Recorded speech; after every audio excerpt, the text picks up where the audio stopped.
Hi. I'm curious as to if you have like a rule of thumb or what your approach is like before the sprint. Like, how much time do you allocate to learning about who you're working with, or is it the case that you always know who you walk into the room with? Because obviously the Monday to Friday might be really structured and you know how many post-its you need, etc. But do you just walk in completely cold on Monday and be like, all right, let's start?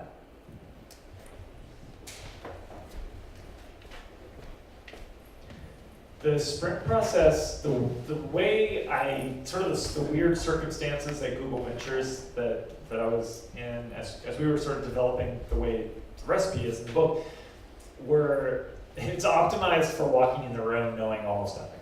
So it's meant to be the case that if you're a facilitator and you come in and you just had like a couple chats, commonly I would just have had a couple conversations with the team beforehand. So maybe one time they came, we were introduced, maybe we had like sort of an office hours chat, talked about design sprints, and then I had a free slot to do the sprint, and then we might have a call with them and say, okay, who's going to be in the room, figuring out who those roles were going to be. This is sort of the set the stage thing. Who are the experts? Talking to them about that.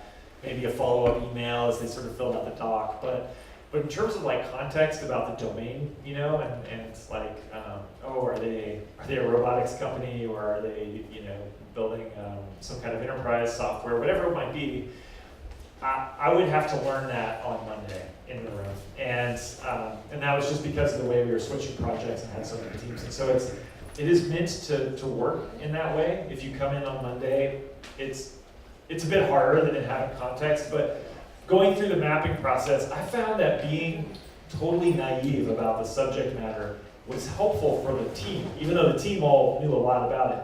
Me being able to say, okay, like, why, can you just explain this to me in normal, plain terms? How does this work? Is this right? Like, for me to draw the map and say, is this right? Is this how it works? It's actually helpful sometimes to have a naive person in the room facilitating the process. So it is okay to go in cold. It's always going to be nice if you know something about the domain. But sometimes knowing things about the domain can sort of mess people up. Yeah, like maybe I can add up on that, because we are like being an agency. I think your best asset is not knowing anything. Like you come as a sprint master, you are totally cold, and you are here to ask a stupid question because someone needs to do that. Also, the least time you're gonna spend before the sprint, like with some people, like the problem is that you're gonna have some talks with a project manager or maybe the decider, and he can kind of bias you before, because you're gonna be, oh, that guy thinks this, but me, I'm more like on that. And if you already have your mind made up before coming on the sprint, it's not right. Last thing I never do is checking who is gonna be on the sprint, checking the LinkedIn profile.